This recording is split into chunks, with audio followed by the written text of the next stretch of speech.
Hello. I'm Maren Peters, the moderator of this panel tonight. Welcome to all of you. I just have to get used to be here on the stage in the middle. May I introduce my panelists? Could you please come on the stage? Yes, all of you, please.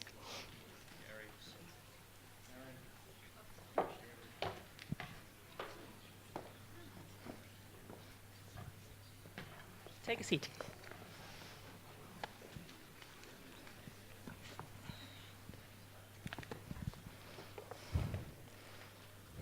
So, I'm very proud to have you here. May I just introduce you at the very beginning? We have Gary Hooser, who's a politician and activist, on your right or on your left, who came over the long way from Hawaii. He served as Hawaii State Senator for a couple of years and was also director of the Office of Environmental Quality Control. Actually, he's still a member of the County Council. No? Okay. And he's heading the Hawaii Alliance for Progressive Action, which urges towards a better protection of the people in Hawaii. Welcome, Gary. Next to him, we have Hank Campbell, the president of the American Council on Science and Health. That's an organization that probably not many of you do know. It aims to support an evidence-based science. The council defends pesticides and has a reputation of being pro-industry. I might add that Hank was suggested by Syngenta, who decided just 5 days ago not to send a representative tonight. Welcome, Hank. On my left, we have Laurent Gaberell from Geneva. He's an expert in agriculture and biodiversity and represents the Swiss NGO Public Eye, who is co-host of this event, this panel tonight. Welcome, Laurent.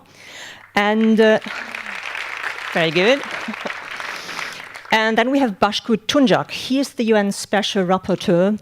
Please allow the short form for human rights and hazardous substances, including pesticides, with a background as attorney and chemist, so he knows exactly what he's talking about, like the others as well. Welcome to all of you. Some of you might know Hawaii as a tourism hotspot with beautiful beaches, with nice water, a nice climate. We just saw the dark side of this paradise. It's also a film about power and politics and the dangerous consequences of putting corporate interests ahead of public health. I think we have a lot to discuss tonight on this panel. And we'll just get inside the discussion. Just give me a short outline. We have about an hour to discuss here on the panel, and then we'll have half an hour for your questions. And I can imagine there will be a lot of questions tonight. So let's get started. Gary Hooser, because you came the longest way, because you have been a resident in Hawaii for more than 40 years, when you saw this documentary, do you think it gives a realistic picture of what's going on in Hawaii? Yes, thank you. I want to thank everybody for being here and sticking around for the questions also. Yes, it very much gives a realistic view of what happened in Hawaii. I've been involved in politics at the state senate and at the county council for about 18 years, and this was the most significant action involvement I've been involved in, and I've been involved in lots of things. And I want to say, if I could, those marches, we have a community of 68,000 people. So to get 4,000 to 6,000 people to show up at a march, imagine that. And this all started with 4 or 5 people in a living room. It literally, some of those people are on the screen tonight, 4 or 5 people in the living room who came to me as a politician and said, Gary, can you help? And then we started talking about it and expressing our concerns. You know, imagine if you lived in a place like your city was surrounded by GE test fields. And imagine if people in your community started getting sick and having doctors, like the doctors would call me and say, Gary, we think we have 10 times the rate of birth defects in our hospital. We don't know why. We're not sure if this is a random cluster, but we're concerned about this. We had 30,000 sea urchins die in the ocean. So imagine if you drove by these fields every day, and then you ask them basic questions. What are you doing? And they won't tell you. And then when you pass a law, they sue you, and they still don't tell you. That's what we're faced with right now, and there's lots of going on. There's a lot of optimistic things actually going on too, but it is an epic battle. Gary, we'll talk about that later, Yes, please. thank you. We have other panelists that would probably might like to add to this discussion. Baskut Tuncak, you told me before you've only been once to Hawaii as a tourist. Were you shocked when you saw this film for the first time? Absolutely. It's shocking, it's outrageous in many ways.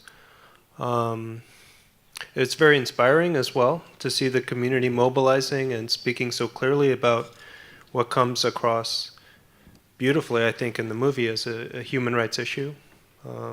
Yes. I never would have imagined that this was present in Hawaii. How about you, Hank Campbell, with a pro-science view? Sure. I mean, I support marches. I support insurrection. If you have a blacklist, I want to be on it. But from a science point of view, it's an entertaining film. It accomplishes exactly what they're setting out to accomplish.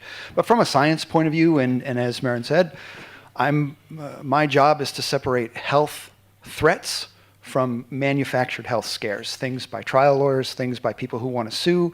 And there is almost nothing in this movie that is scientifically accurate. We'll come to that later, and I think that because it will be due to discussion.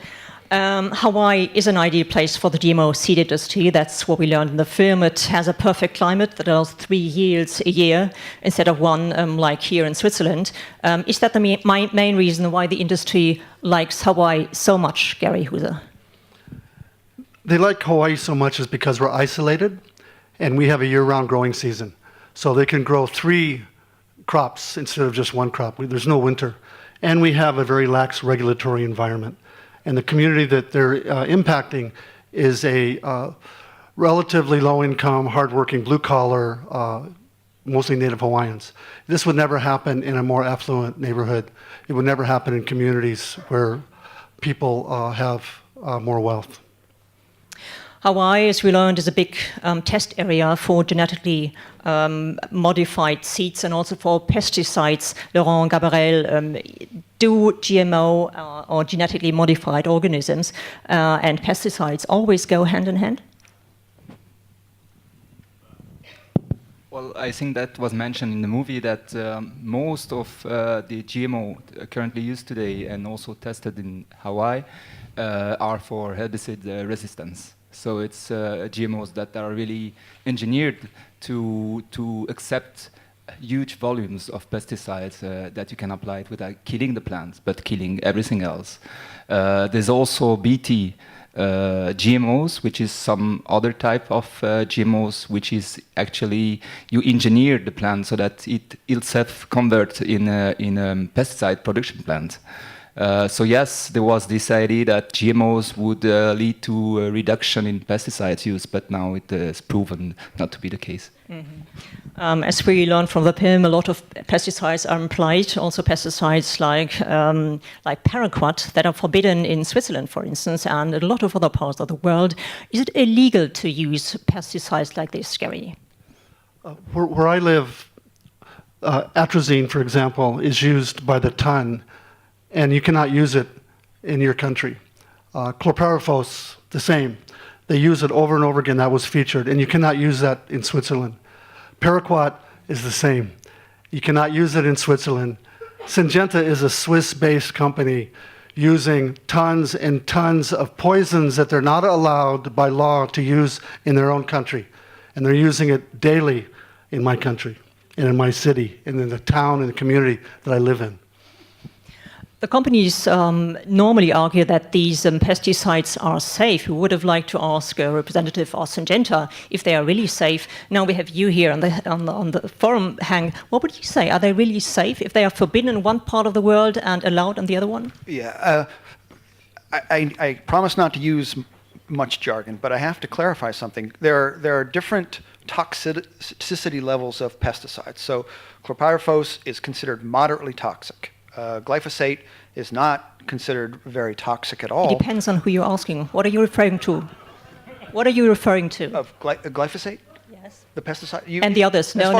So you have an LD50. You have a lethal dose in an animal model that you use, which is how you determine toxicity. So, and you have to quantify that a little bit. For example, if we don't allow people to take pure caffeine, you can drink coffee, but you can't have pure caffeine because the LD50 of that is 45 times as high as something like glyphosate, and yet we don't ban coffee. So copper sulfate, for example, is considered moderately toxic, just like paraquat, just like atrazine, and yet every organic farmer uses this pesticide. So if we just talk about toxicity, we're not really telling an accurate science story because we're lumping in a lot of products that we know are not really harmful.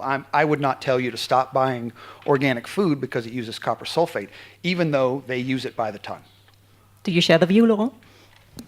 As an expert on agriculture? Of course, one of the major issues we have now is that some pesticides are banned in some parts of the world because they consider too toxic there. But in some other parts of the world, they're still allowed to be used. And there is no concerted effort or convention to deal with this issue of about double standards. So in fact, you could have the US EPA allowing atrazine to be used because they consider it not to be too dangerous, but then it's banned in Europe. You have the same with paraquat.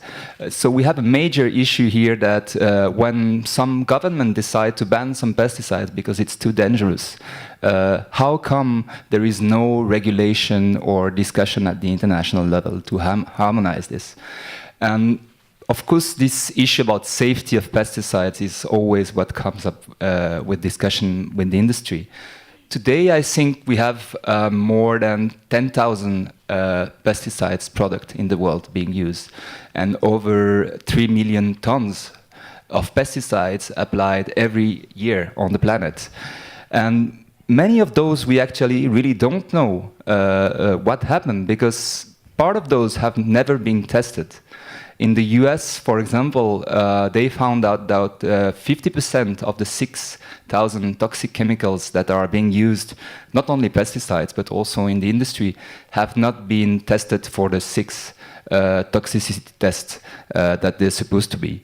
So a lot of this has never been tested because... But why not? What's the explanation for that? Well, because partly a lot of people might wonder about. Partly because they were on the market, and then we adopted new regulations, and they will get tested sometime, but it didn't happen so far because of the time it takes to renew the registration. So, for example, in Europe as well, with the 2009 new regulation, now we took off, I think, 40% of the pesticides out of the market because of that, but you have still a lot of them that have been recognized as carcinogenic or endocrine disruptors or toxic for reproduction that are still on the market because you basically wait till the moment that the authorization expires to take them out of the market, and this can take a very long time because there is many delays in reviewing those pesticides. Meaning that once they're on the market, you can't really change a lot.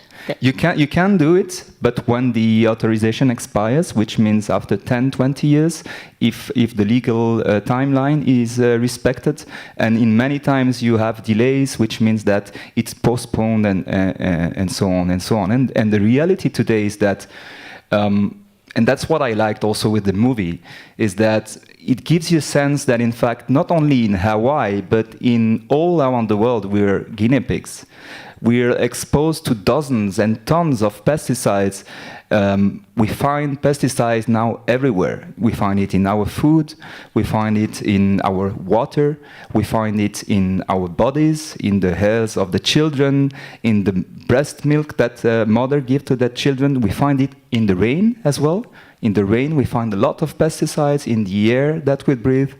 Everywhere. And meaning that industry, Hawaii is not a unique example. It's extreme in some respect because it's a small island, and you see that the level of and the amounts that they're using there, it's really much higher than the national average, but it also shows you many similarities with what we're all experiencing now.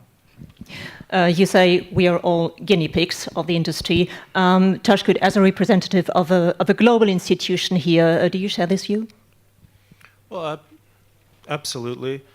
I think the situation is actually even more complex than pesticides. We're also exposed to air pollutants, we're exposed to industrial chemicals, and tests continue to uncover various ways in which these different mixtures of chemicals interact in our bodies.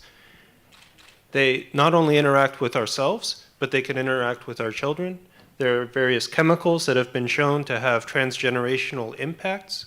Increasingly, we're seeing that these impacts carry on not just from the generation that it's exposed, but even to the grandchildren of those who were originally exposed. I think the overwhelming science is there that we need to minimize exposure to the maximum extent possible. There's really, in my view, no question about that. We can't continue to pretend that we can adequately estimate the amount that our bodies can tolerate without having an adverse health impact. And yet that's the model we largely have. When we look at toxic chemicals overall, whether it's from air pollution, from pesticides, or from industrial chemicals. If the proof is there, the scientific proof, there is a relation between a heavy pesticide exposure and health problems, why are so many very toxic substances are still on the market? Why is it so hard to ban them? Any explanation? Well, I think there are many different cases and they all turn on different facts. But overwhelmingly, it's increasingly difficult to make a causal linkage between an exposure and an adverse health outcome. We know that there are risks, we know that there are associations, but the burden of proof is so great that communities, individual victims are unable to overcome that burden of proof in order to get access to justice and access to remedies, including non-repetition, avoiding the repeat of past mistakes. From the Hawaii perspective, is there anything you could add? Yes, I'd like to add, first of all, that with chlorpyrifos, there is no safe amount for a fetus. The research is clear. The American Academy of Pediatrics has come to that conclusion. There are many, many studies that have come to that conclusion for that specific pesticide. First, being involved with this industry, when I started asking questions, there were two big lies that I was told over and over again. One is we're feeding the world, and you need this stuff to feed the world. And that's absolutely not the case. And the other is pesticides are safe. My response was, if they're safe, why aren't you telling us what you're doing? Why are you hiding this information if they're safe? There are no shortage of studies proving that they're harmful. They kill. Sides means kills. Algicides, fungicides, pesticides. And the reason why government is not cracked down more on them was said in the film. It's about money and it's about influence, political influence and money. In my community, these companies are the largest contributor to local schools, local youth programs. They have a Syngenta employee sits on the Kauai County Council.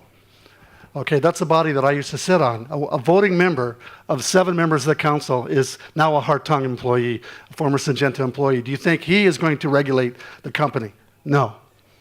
The manager of the pesticide branch for the state of Hawaii is a former DuPont employee. This is in Hawaii, and you saw what was said about Washington, D.C. The influence is immense. The only way it will change is what you saw on there also, was people mobilize in the streets, in the signs, and political pressure on these people. So meaning the links are just too close? Yes, absolutely too close. Mm-hmm. They dominate the conversation. They have marketing firms, that's their job, to frame the narrative and to tell people it's safe when it's not safe. They'll ask me, if I just real quickly, when I first got involved, they'll say, well, we followed the label. And then I was smart enough to read the label. Some of these labels are 100 pages long. And they have skull and crossbones on them, and they have a long list of things that are bad things that happen if they're used improperly. Syngenta sent 12 of their employees to the hospital on my island.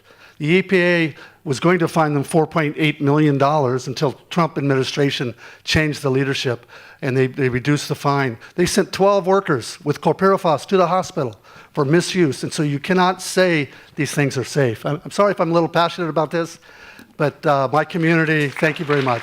Thank you. Hank Campbell, would you agree that chlorpyrifos is not safe? I think it's absolutely safe. I have two things that What's your evidence? That it's safe? Yes.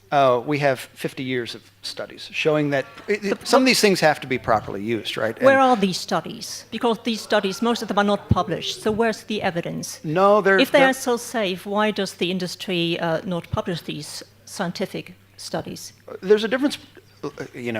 I can only speak for the United States on how these regulations are done, right?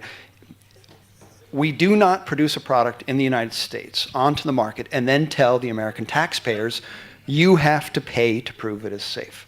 The EPA creates a set of rules, guidelines, standards, and says, okay, you have to satisfy these criteria in your studies. You have to do them in 2 different labs. Sometimes these tests are done at a lab in Europe under the exact same conditions, and they both have to agree. So they have to be reproducible, they have to be replicable in order for these products to be approved in the first place or re-registered. Chlorpyrifos, there is no scientific study showing that it is harmful when properly used. There is one epidemiology study that linked chlorpyrifos to harmful outcomes. And I need to draw the distinction between an epidemiology study, which is a statistical inference, and a science study, which is where you're able to show harm. And they get this wrong in the movie too, because there's this one fMRI brain scan where they're saying, in the presence of this pesticide, these children's brains. If you were thinking about that scientifically, you would say they experimented on children. They fed these children these pesticides and monitored their brain. Of course they didn't. They found people who had traces of things, and then they took snapshots of their brain, and they inferred that there was a difference. I do agree about framing. I don't like marketing any better than the rest of you do. But if we're thinking about framing, let's think about this movie. I mean, this is a movie that was clearly created by lawyers. They don't disclose in the beginning that all of the people who just say resident, they say farmer, they're all litigants against these companies. They are suing these companies for money. It's true. The companies that was mentioned, they would have had the chance to participate in this film, but they denied to give a comment. They denied to participate. So.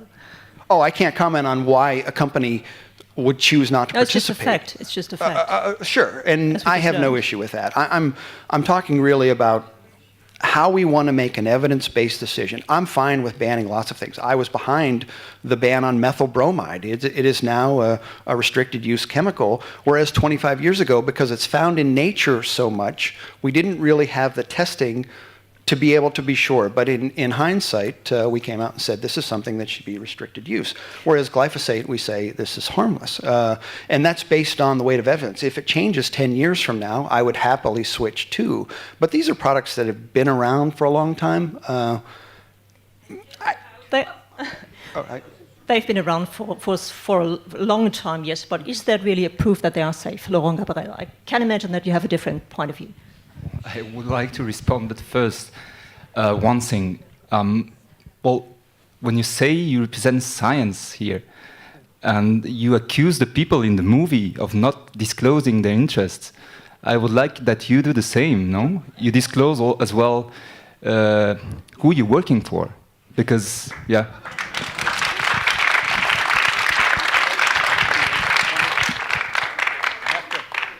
You're not really going to do that. I don't know, we have a special performance here. I work for the American... What's going on, Hank?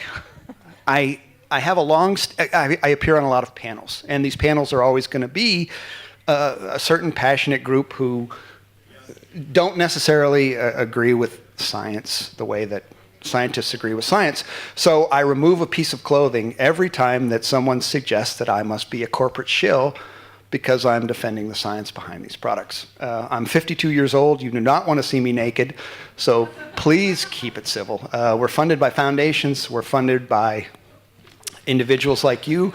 I would encourage you all to send the American Council on Science and Health a check and then demand that I write whatever you want me to write. I mean, that's the So ultimate. did I get that right? Are there no financial links to companies like Syngenta, Monsanto, or BASF or Bayer? No, I have no conflicts. I'm happy if anybody from Syngenta is here, please send us a check. It won't change anything about what we write, but I will happily, we're a nonprofit. We will accept money from anybody except tobacco companies because we have been against smoking for 40 years. But that is the only instance where we would say we simply will not cash a check. I'm happy to take a check from any corporation, a politician, lawyers, and anybody who wants to send one. There is a American publication, Mother Jones, that revealed secret documents. It's that one. You know that document, right? Sure. This is your internal financial update from 2013. Right. And then when I open it and I look at where you get your money from, you get nearly $500,000 from Chevron, Coca-Cola, Bristol, Bayer, Procter, Syngenta, McDonald's.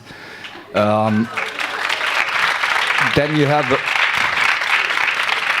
in terms of the potential source, from previous donors, you list CropLife, Pepsi, Monsanto, British American Tobacco, Dow Agro, Exxon, Mobil, Philip Morris, BASF, Merck, and so on and so on. A long list. Do you still stick to the statement that you're independent from industry? And also that one, I don't know if you know that document. It's quite interesting. It's from litigation on atrazine in the US.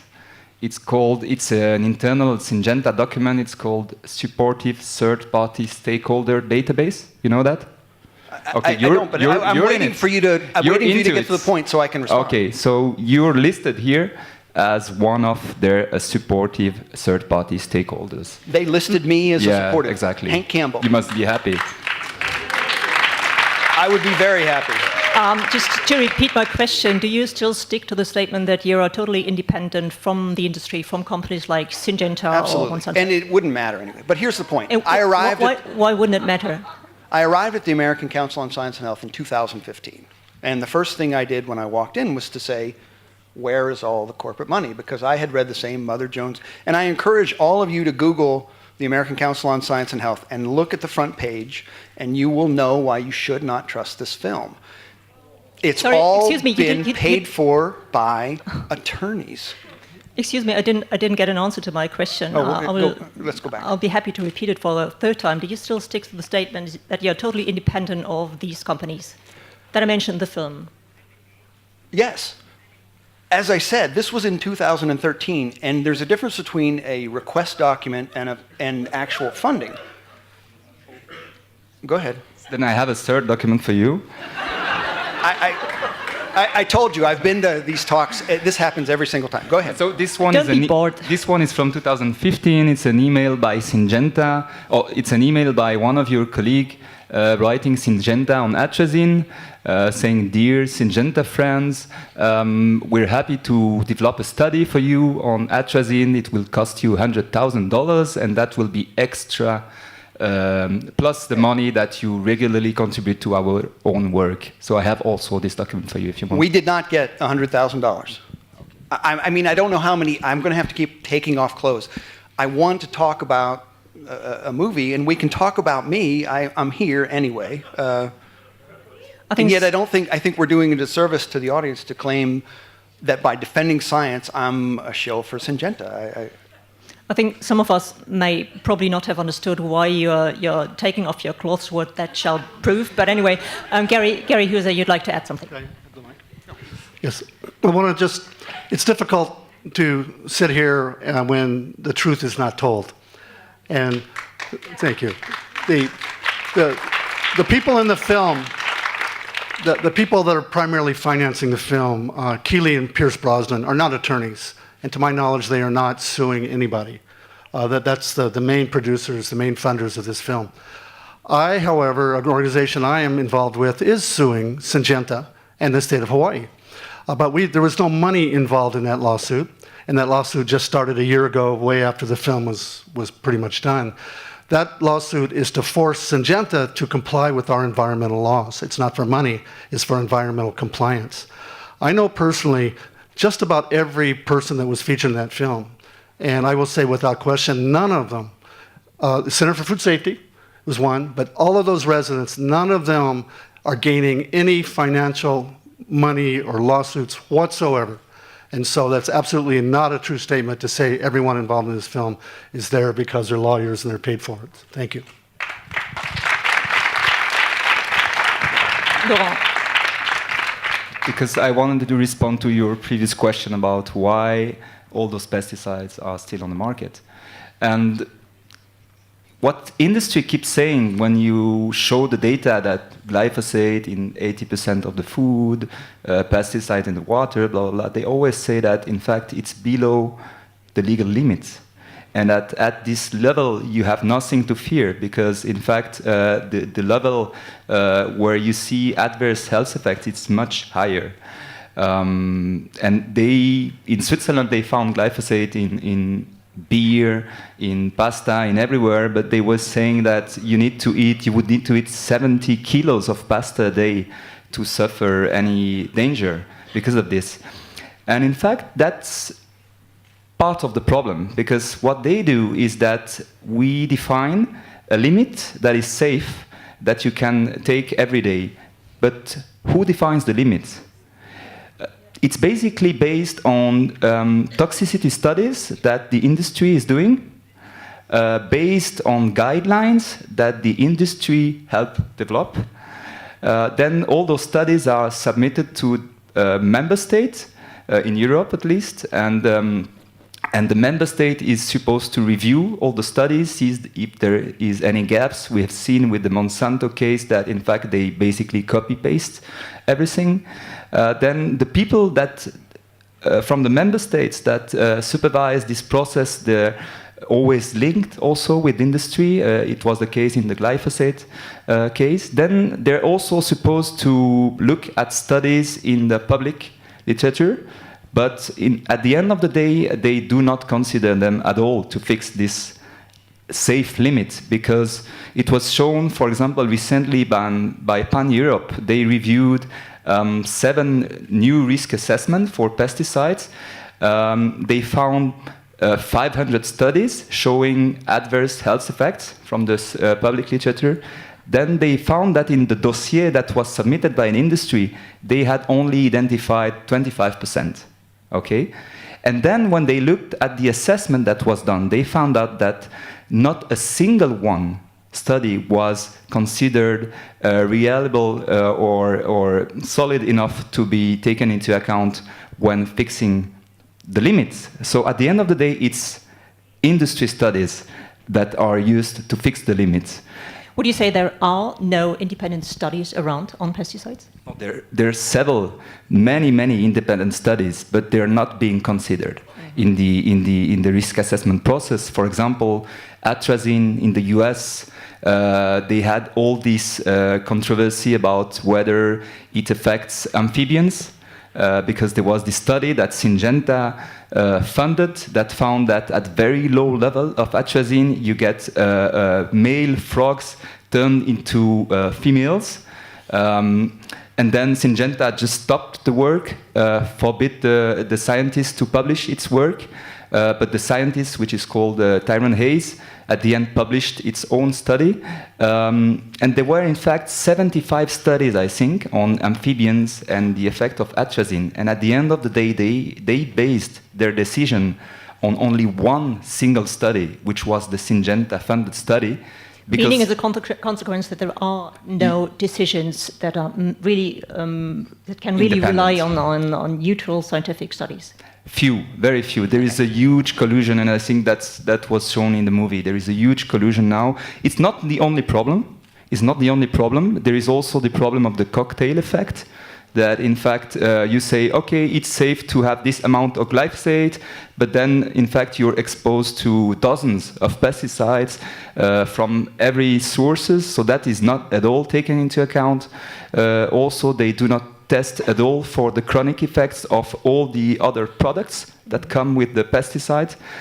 They do not target in any way vulnerable people. We've seen that babies or the unborn child are vulnerable, but in the toxicity test, they do not take at all into account. They test on rates and on mice because they do not test on humans.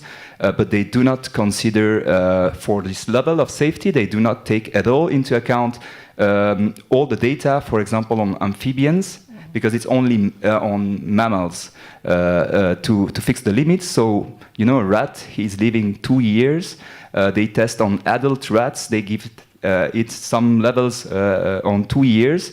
Then they see the level, the amount that show no effects on the rats, and they decide that this is the level that is safe for a human, but applying a kind of safety factor of 100, because in fact we don't know at all what is the difference between a rat and a human. Meaning, in other words, that there's a lot of space to manipulate these studies.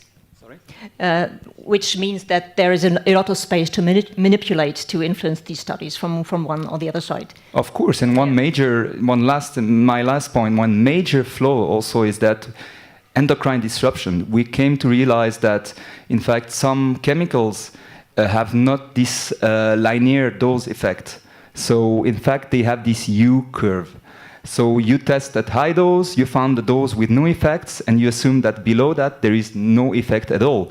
But some pesticides like atrazine or other endocrine disruptors, the effects start rising again at lower doses, and this is so because the organism and the endocrine, the hormonal system in our body works at very low dose, and that is not taken at all into account. So in fact, when they declare that the level of glyphosate that we are exposed to in our pasta, in our beer, has never been tested in rates even. Baskut Tuncak, in your report to the Human Rights Council last year, you warned of catastrophic impacts of pesticides on the environment, on human health and the society as a whole, including an estimated 200,000 deaths a year from acute poisoning. Where did you get the evidence from? Well, we looked at the literature, peer-reviewed literature, and we took that figure from the most reliable study that we could find about acute poisonings globally. And it was, I think, 190,000 acute poisonings that were estimated. We actually received a response from CropLife International, that's the trade association that represents Monsanto, Bayer, and all these other pesticide companies. And they pointed out an interesting fact in their response to us, which is that FAO actually doesn't monitor acute poisonings. They don't actually know. They contested the validity of that figure because it was outdated, they said, but we actually don't know how many people are dying from acute poisonings. And from chronic health effects, the numbers are simply staggering. I mean, but I just wanted to maybe reflect on two things that Laurent said. First, about endocrine disruptors, what I found was very telling was within the European debate on endocrine disrupting chemicals. These are the chemicals that interfere with the normal functioning of our hormone systems. The European Crop Protection Agency, the analog of CropLife for Europe, came out and said that if the European Commission applied the criteria that were developed by the DG Environment to restrict the use of these chemicals, 40% of pesticides would be taken off the European market from that point. I think that was 2012 or 2013. So that means that 40% of pesticides that are on the market, industry believes, are interfering with the normal functioning of hormone systems of developing children. And yet, when we published our report to the Human Rights Council last year, one of the first things that CropLife and other industry groups say to us is there are no health effects. There is no evidence of an association between X disease and Y disease and pesticides. What did you respond to them? We actually haven't responded, to be honest. Why not? I mean, where do you go from there? It's like trying to have a conversation with a climate denier, or a climate skeptic. I mean, come on, like to say that there are no health effects of pesticides is outrageous. I mean, I'm sorry, but we have moved so far in our understanding in the myriad of ways that pesticides affect our development, that to say that is in a way an abuse of human rights, I would argue. So,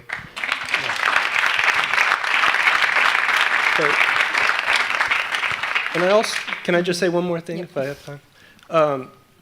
Thank you for mentioning Tyrone Hayes, because I think his case is very important to pay attention to. So Tyrone Hayes was the scientist that was working at Syngenta that discovered all these adverse effects that could result from atrazine exposure on amphibians. He was pushed out of his job. He was discredited publicly by Syngenta. And I feel that we as a human rights community need to draw greater and greater appreciation and awareness of what scientists are doing to defend and protect human rights.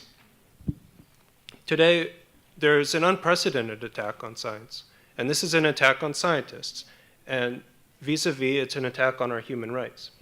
And I strongly would encourage anyone here who feels that they have the opportunity to articulate that scientists are human rights defenders, and we should embrace them and respect them to the extent that we respect attorneys, to the extent that we respect judges. They are on the front lines of defending our right to a healthy environment. So. Just a question on that.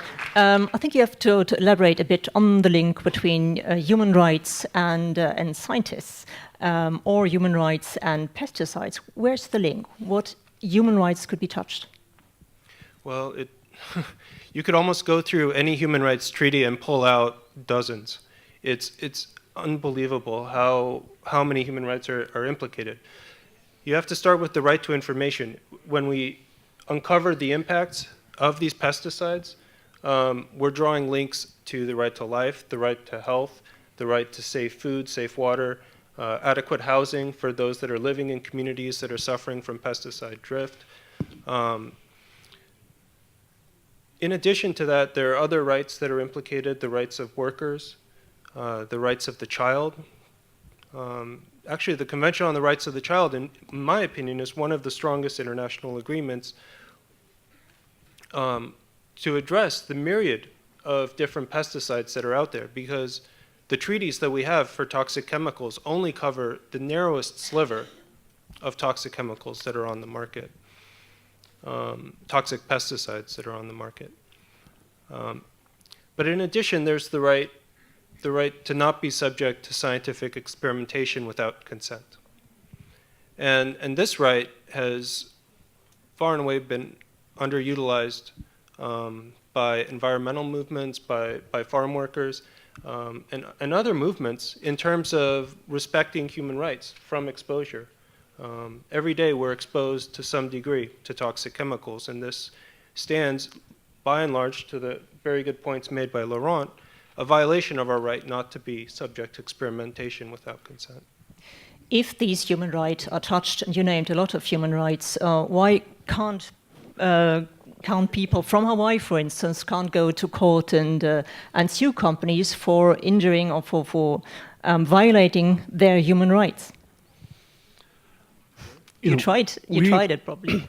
There are many court cases in court now, not specifically on the human rights aspect, I think. Paul Echtoff of Earth Justice was in the movie, and he talked about an action targeting, it's not really a lawsuit, I believe it's an EPA administrative filing, that these companies are targeting people of color, low-income people, Native Hawaiians. So it's a civil right kind of case. There are many other cases. We have lawsuits about birth defects, lawsuits about cancer, our lawsuit about environmental quality.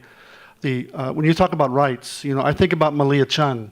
Malia Chun is a Hawaiian woman with 2 daughters, and she lives across the street from the fields. And I would say Malia has the right to breathe air that doesn't have pesticide drift in it. Every time, they don't test a lot where I live. The government resists testing. The companies won't tell us what they're doing, so what do you test anyway? But every time they test, they find evidence of pesticide drift. They find it in streams. They find it at the drinking fountain at the school. They find it in Malia's children's hair. They always find it. And the industry will say, well, it's only a small amount. It's all good. And we say, well, it's not supposed to be there. And small amounts over Malia Chan and her family for 20 or 30 years, there are adverse medical impacts of certainty. There's no question about this. You can look at Columbia University, Google that, and clopyrifos, or Berkeley, or any number. There's no shortage of studies that say chronic impacts, and it is a human right to be able to breathe clean air and drink clean water, in my opinion. Thank you. Anything you'd like to add? I can't imagine anybody's against clean air. So it feels like some of these things are straw men, right? We heard this puff piece on Tyrone Hayes. Yes, he published a paper and he was discredited because his paper caused the EPA to do a special emergency hearing on this product, and his study could not be used because he refused to show his data. He made a claim.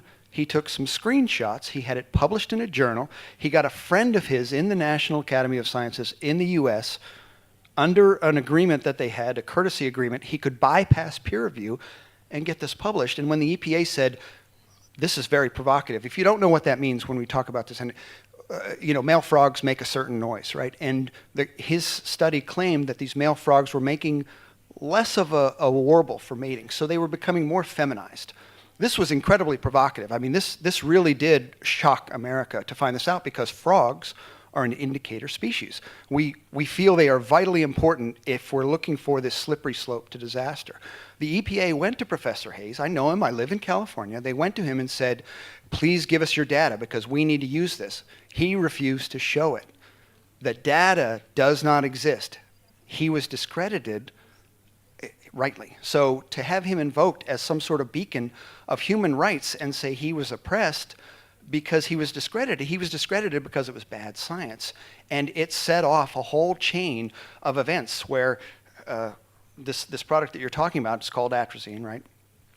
It was already in re-registration at the time. They called a special emergency panel. It was re-registered because the EPA found it safe. Then they called another emergency panel in 2010 because politics. This is more politics than science at this point. Administrations change, EPA people change, and they wanted to find out if this is accurate. So, I want to caution you. I'm emotional too. I grew up on an organic farm, right, in Pennsylvania. I worked for a prominent environmental group in America called the Public Interest Research Group 30 years ago. My family has lived in the same valley in Pennsylvania since 1720. If I really thought these products were harmful, my nephews, my children, I'm a sportsman, I go every year to visit this family homestead. We go as a family together. This would be horrifying to me because I want my grandchildren to enjoy nature the same way that I enjoy it right now. And I think that I get it, if you defend science, you're a corporate shill and all this stuff, but let's ban the products that we find really are harmful and not just provide lawsuit bait for every product that's out there, because we can push zero almost out to infinity now. 50 years ago, 1 part per million was considered zero. We couldn't detect beyond that. Now we can detect 1 part per quadrillion. That's 1 drop in 250 Olympic-sized swimming pools. It can't. How about the fact that these pesticides do not come alone normally? I mean, you can give the example of Hawaii, of course. There are a lot of pesticides on the fields. You don't even know what pesticides are there, what are used jointly. You try to get information, but you did not succeed. Thank you for reminding us of that. The battle in Hawaii, again, is primarily about disclosure. That's all we were asking from the county level. That's all we were asking. Tell us what you're doing. Don't tell us trade secrets. Just tell us so we can have informed consent, so we can make our own decisions. And they refused to do it. And we had a caveat also. Disclosure, and don't do this next to schools, hospitals, and houses until we do our due diligence. Just a brief follow-up on Tyrone Hayes. I know Dr. Hayes also very well. And if you're interested in the truth, I encourage you to do an internet search, Tyrone Hayes, New Yorker magazine, and atrazine. And they publish court documents in there to show you how viciously he was targeted. The industry would buy search topics for his name and then have the search go to slanderous articles, that kind of thing. And consequently, it intimidates other scientists from doing the work. If they do work that criticizes the industry, they are immediately attacked, as are politicians and other people. Yes, thank you. I think we should tackle the issue of responsibility. Who is really responsible for these severe health implications that we see in the concept of pesticides? The states? The judges? Who wants to answer to this one? Probably Tashkut. The UN? Certainly not the UN. Why not? Well, they believe they're immune. I think there's the theory and then there's the reality. The theory is that the corporations are responsible. They have a responsibility for making sure their products are safe, that they're not harming anyone. And then there's the reality. The reality is that it's the victims that bear the burden. They're the ones that live with the disabilities, that develop diseases later on, and shoulder the costs of healthcare, that lose the productivity of their lands and their livelihoods in the long term when the crops that they grow are increasingly resistant to pesticides. So that's my 2 cents. But in this case, I mean, shouldn't it be the governments of states like Hawaii who take responsibility and enforce regulation? I agree that the executive sitting on the board of directors is who we should hold accountable. They should be paying the price for this. They should be paying the dollar price and the moral price for it as well. And ultimately, that's where we should target our laws, not the little people next door and the small farms, that kind of thing.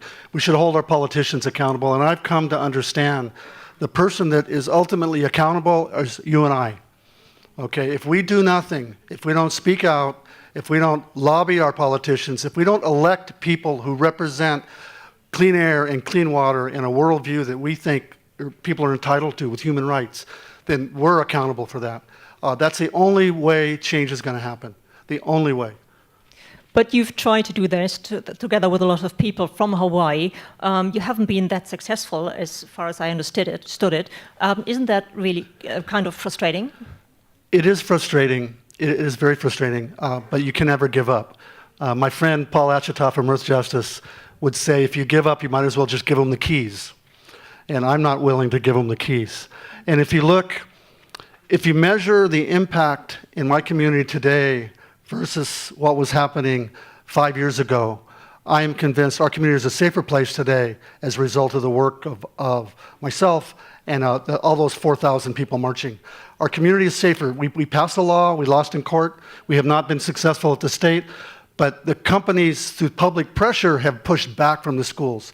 They no longer spray right next to the school.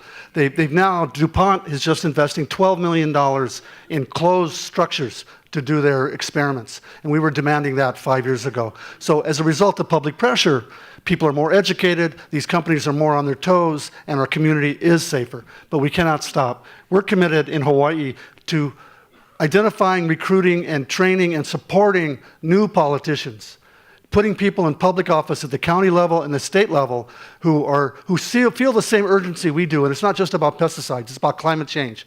It's about economic disparity. There's lots of issues. But we need to elect people, and I encourage you to do the same here. That's what we're focusing on, is electing people who will make a difference and make a change and not just side with the industry every time they have to make a decision. But as long as there's a strong industry interest around, as long as there's so much money around, do you really think that can be a change, that there can be a new generation of politicians?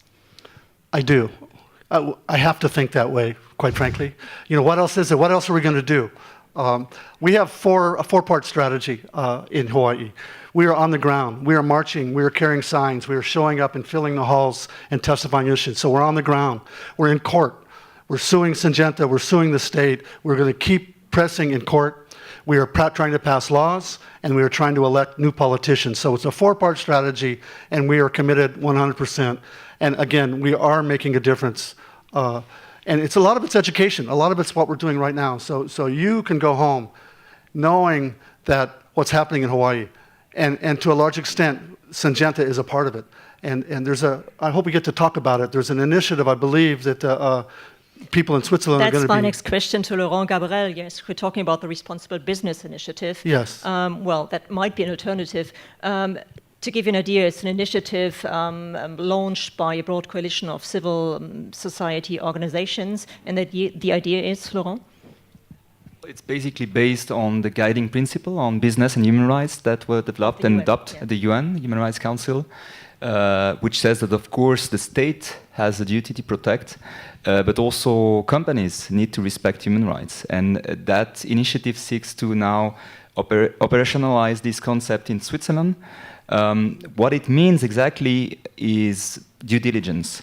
So it was quite funny in the campaign, because the campaign on the initiative has already started. Syngenta came out in the news and said that the initiative was about making companies responsible in Switzerland for human rights violation in their supply chain. So basically they said that many litigation would come against companies because someone else in the supply chain violated human rights, and Syngenta said that. And it's quite ironic because, in fact, Syngenta, of course, we're not talking about its supply chain. We're talking about its own products.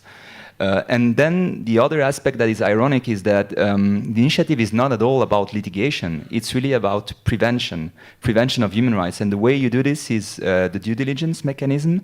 So all companies would have this due diligence obligation, meaning, one, you assess the human rights risk of your activities, then you act to stop violation of human rights. Third step is that you assess whether what you've done has actually provided a solution to the problem. And fourth, you make that public. So you inform the public about what you've been doing. And if you look at Hawaii, Syngenta has done none of this. At least we don't know if they assessed the risk because they haven't published anything. We don't know what they've been doing to reduce the risk, but what we know is that they sued you because you just wanted to know what kind of pesticides they were spraying, and because you wanted to have buffer zones with schools. And then they didn't make anything public. So in that case, I would clearly say that they were violating their human rights obligation, and that would or could change if the initiative would be adopted in Switzerland, hopefully. But Syngenta has sold its Hawaii business last year to a US-based company. So would this initiative, if enacted, could help the people in Hawaii? It doesn't change anything in terms of the due diligence obligation that you have to do. Because the due diligence obligation applies whether it's your own activities or whether it's your supplier or someone else in the supply chain. What changes if it's not anymore Syngenta doing the harm there, is that they would not be anymore liable in Switzerland. So in that specific case, you could not bring a civil claim against Syngenta in Switzerland because it's not the company, it's a supplier. And the legal civil responsibility in the case of the initiative applies only for the company or its subsidiary. Mm-hmm. Do you think it could help? Well, just briefly, at the other end of the world? Syngenta globally sold their operations to Kim China. The state of Hawaii, Syngenta sold it to Hartung Brothers.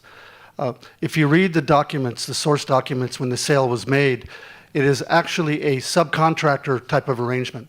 Syngenta says clearly, you're buying this, but you're going to continue providing these services for us, doing the same thing. So it's been about a year, I believe. Nothing has changed. It's all the same employees. It's all the same product.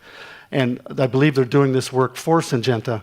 The land leases underlying the land that they're using is still under the name of Syngenta as well. Mm-hmm. So it might help. What do you think about this way to solve the problem? Is it promising? Do we have other ideas that could help? Well, I think the idea of requiring companies to conduct human rights due diligence throughout their operations and their business relationships, including their supply chains, seems pretty much like common sense to me. They should be doing this already. What I've discovered in my conversations with the chemical industry is that compared to other industries, say the extractive industries, the chemical industry, including agrochemicals, is years behind in implementing the UN guiding principles on business and human rights, and having human rights due diligence as part of their corporate policies. It's really shocking. A positive example is BASF. I've actually sat down and had the opportunity to hear what they're doing, but when I've met with other companies, zero, nothing. And that's not what we see in other industries. So I think to make these due diligence policies a requirement would be certainly very helpful for the chemical industry. We have to come to an end with our panel discussion. And the last question probably for Gary, who had the longest way to come over to Switzerland. Do you have any hope that your paradise will not be poisoned anymore in 10 years to come, or is this just impossible? No, I do have hope. And I think we have to have hope, and we have to have diligence and commitment. And I know the people in my community, the people who are in this movie, will not give up, and we will continue to push and to fight. And in the political arena, and I've spent 18 years or so in that arena, persistence pays off. At the end of the day, it does. Even the politicians who don't believe you want you to go away. And eventually, we will get increased regulation. And every day, we get increased education. Every day, more and more people are buying organic, they're eating, they're paying more attention to that. It's a global phenomenon, and we're part of that phenomenon. I wanted to say, I said earlier that one of the big lies is the feeding the world. And in our community, there's about 10,000 acres that's used for GMO testing, and most of that is corn. And they used to come to me and say, well, if we lose this fields, we're not going to be able to feed the world. And then you start tracking the corn, and you find out none of the corn is meant to feed Hawaii. That's number one.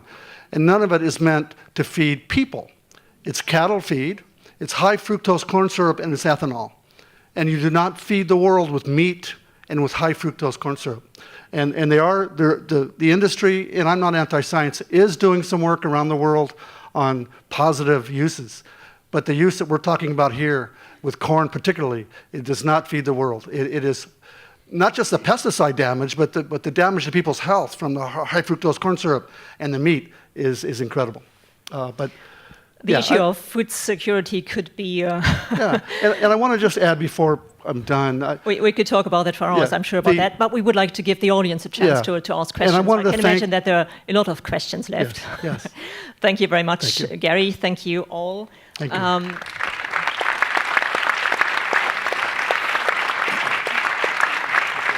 Now let's open the panel for questions. You can ask the questions in English or French. We can translate them here. Who wants to be the first one? Yes, please.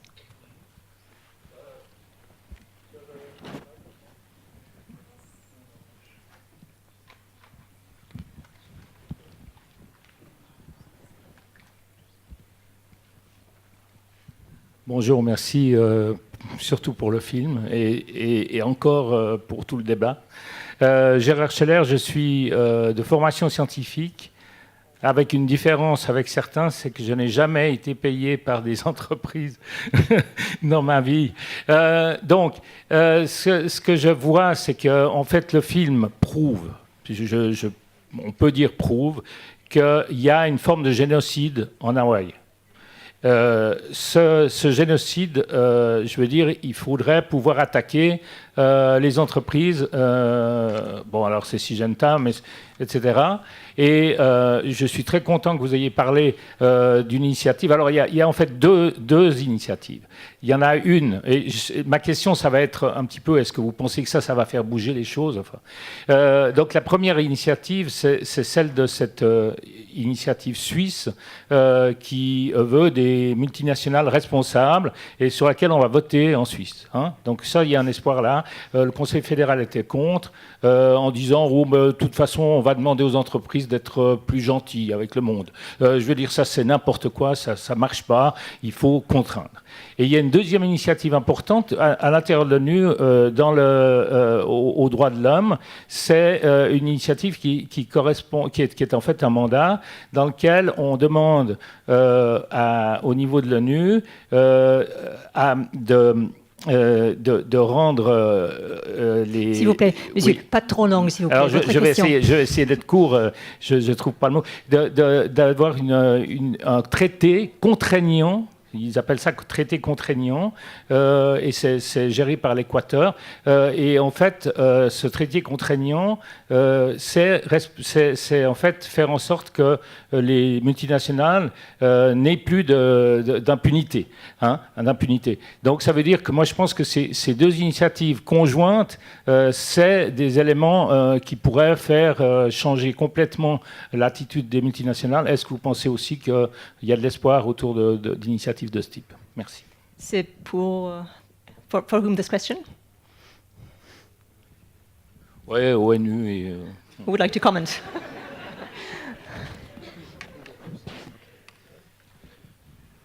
Is it okay if I Of respond in English? Thanks. So I had the opportunity to participate last year for the first time in the treaty negotiations on transnational corporations, and I think the prevention aspect that Laurent was speaking about, to me, has a great deal of potential. In terms of addressing impunity, I'm not so convinced, but I think to the extent that we can have corporations, no matter where they are, conducting human rights due diligence, in particular on their relationships and their supply chains, I think that would be a very useful step forward. I think I also already a bit explained what is my view on the Swiss initiative, but I think it can make a great difference. I'm not totally convinced it will solve everything, because at the end of the day, it might get to the point where you discuss whether what Syngenta is doing is enough or not. And that could get very specific and very complex. For example, paraquat, they're doing stuff to reduce risk about paraquat use in the countries. They're claiming they're doing things, for example, by training farmers on the safe use of paraquat, by using labels that clearly explain the dangers and how the pesticides should be used. But what we're saying is that what they're doing does not address the risk enough. So they're not able to reduce and to eliminate a human rights violation. But you quickly go into this direction of discussing with the companies whether what they're doing is enough or not.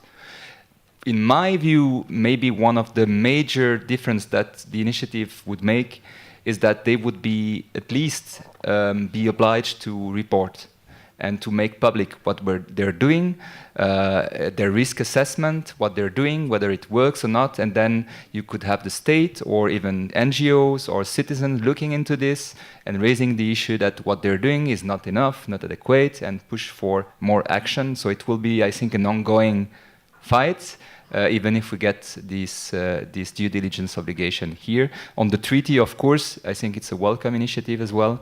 It will take some more time before we agree on this treaty, because the European Union, even Switzerland, not talking about the US, are all opposing the initiative. So at the end of the day, the risk is that we have a treaty that is not signed by the major countries where the problem is coming from. So that's a risk, but of course this is really an initiative that we could support. So who wants to be next? Over there? Yeah. Yes, please. Could you introduce yourself, please, at the beginning? No. Bonsoir. Je me présente Christophe Besson, je suis agriculteur sur Genève. On m'a demandé de faire une petite intervention. J'utilise des phytos de manière raisonnée. Et je vais vous expliquer un tout petit peu ma philosophie. Après ce débat, ça va être un peu compliqué, mais on va essayer. Donc, moi, j'aime ce métier profondément, qui a un rapport à la terre, pour moi, essentiel. Et je dois nourrir, finalement, je dois produire des plantes pour nourrir des animaux ou des hommes, et les produire de meilleure façon possible. C'est pas parce qu'on travaille en bio qu'on va faire aucune intervention. Moi, personnellement, je travaille mes vignes en bio et je dois quand même les traiter au cuivre et au soufre. Donc, il y a toujours très souvent des pesticides qu'on utilise. Ils peuvent être de manière biologique, mais il ne faut pas croire que parce qu'on est en bio, on ne fait rien. Il ne faut pas croire que la nature, elle est rousseauiste et puis que c'est l'homme qui l'a pervertie. Il faut qu'on trouve, en tant que paysan, finalement, des adéquations entre le sol, le climat et les plantes excusez-moi, cultivées.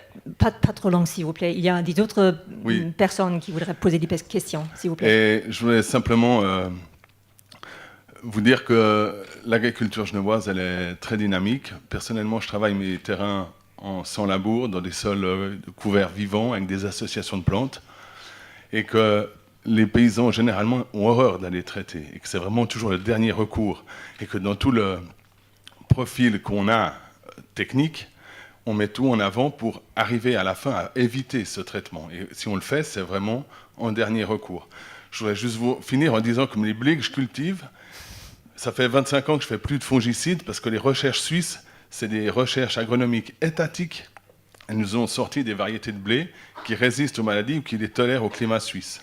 Et cette recherche agronomique, elle est complètement démantelée actuellement par les politiques qui vont remettre ça dans les mains des privés, et on est en train de perdre un patrimoine Votre génétique question, à monsieur. savoir. Pardon. Donc il faudra aussi... Moi, on m'a demandé de faire une intervention, pas de question, donc je fais juste, simplement un témoignage. Mais cette perte de savoir étatique au profit du privé, c'est dramatique pour l'avenir de l'agriculture en Suisse. Voilà.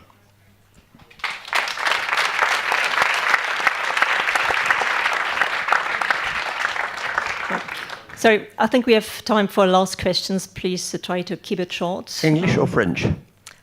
Like you want. Okay. My name is Pierre Pradaban. I've been fighting for over 50 years for a world that works for all, a win-win world that works for all.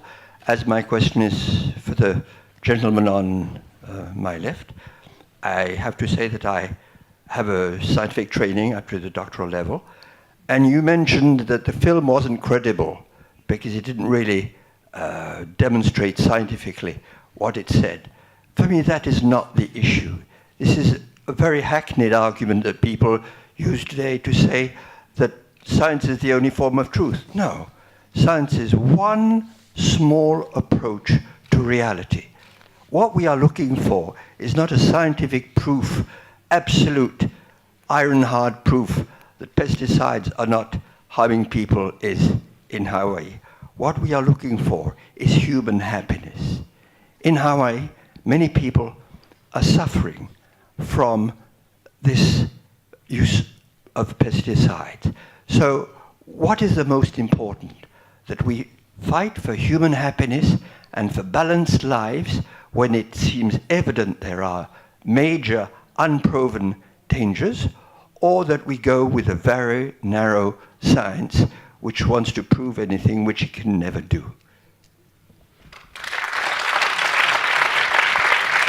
So the question, you would like to answer? I understood his point, and I absolutely agree. We're at a human rights film festival. Last week was International Women's Day. Let's keep in mind the positive aspects of agriculture. We absolutely are going to have people starving everywhere if we abandon agriculture. I grew up on an organic farm. It's absolutely the reason I went to college, was to not have to farm, because it is a very difficult life. And if we go worldwide, we're all very fortunate to be here, but if we go worldwide into developing nations, the burden of agriculture, the hard labor that it is, falls primarily on women and women of color. And last week at International Women's Day, it didn't get a lot of traction, but the reality is modern agriculture has extended the lives of women in developing nations by 12 years because they're no longer forced to use the short hose and this back-breaking labor. Subsistence farming is very, very difficult, and it's hard for most of us. You know, we're, as he said, we're in sort of a postmodern world where we can create an idyll about what agriculture could be, but we're living in a modern economy, and these people are not. So let's recognize that if we're going to think about human rights, let's not just demonize companies. Let's think about the human rights benefits that modern science and technology have brought. Was that an argumentation pro-pesticides, pro-industrialized agriculture? Did I get that right? I'm very much a fan of science and technology. It's obvious from me being here and wanting to come here in what I knew would be a hostile environment to try and get that out, right? To make this point again that the modern world is not all bad. We don't drive a car 5 miles per hour, even though we know we could save hundreds of thousands of lives each year if we just set the speed limit at 5 miles an hour. We didn't stop developing cellular phones because of a typewriter, and it worked just fine. And it's the same thing with agriculture. We've improved in many ways. When I was a child, we were in the middle of a population bomb. There was going to be mass starvation. Science and technology fixed that to a point where now, today, for the first generation in the history of planet Earth, the poorest people can afford to be fat. And this is so important to understand that we have created a world where poor We just learned a people- lot about, on this panel, hopefully, about the side effects, the negative side effects of modern agriculture. I think we shouldn't minimize it, probably. The problem is the cost of this. And there's one recent study that looked at the US, and it seems that pesticides, in general, the hidden cost of pesticides is 50 billion a year. Because when you take into account all the regulation costs, all the risk assessment costs, and then all the environmental costs, human health costs, then you get to 50 billions a year of costs. And Okay, but are you in favor of hunger? That's more than the benefits. This is How about organic farming? I mean, you know the issue, obviously, from your family. I think there's hundreds of examples. This Mr. was just explaining how it's possible today to reduce pesticide use without losing yields. Well, we're doing that while with BT keeping corn, exactly the right? same BT level. corn is a perfect example of how pesticide use plummeted. I think, BT sorry about that. corn I think is we a have, negative we have in to science, to come to an end. but We organic tackled a lot of farmers issues spray here. BT on their crops. And I think we all do agree that it's a highly controversial issue, and that there are a lot of open questions. Do we have time for a last one? Yes? Okay, last one. Last comment, Gary. Okay, I was going to say, I don't agree that there's any question about whether or not things are harmful or whether or not we should be following this path. That it's absolutely clear to me that the harm that's caused by industrial agriculture, in my community firsthand, it's absolutely clear. You know, we have this evidence, and I appreciate the question from the gentleman down here, because the industry pulls us down this science rabbit hole that you'll never, ever find, and we mentioned this before about causation, you'll never find proof, absolute proof, that this chemical over here caused this little boy's cancer over here. You know that little boy has cancer, you know these chemicals cause cancer, but to actually prove that that happened over there, we don't have to prove that. All we have to do is be concerned enough to protect that little boy and that community, and buffer zones and disclosure. Remember that. All we're asking for is tell us what you're doing, and don't do it next to that little boy. Thank you. So thank you to all of us. Thanks for this lively debate. I hope you enjoyed it. I hope you had an interesting evening and something to think about at home. So have a great evening. Thank you. A great night. Bye-bye.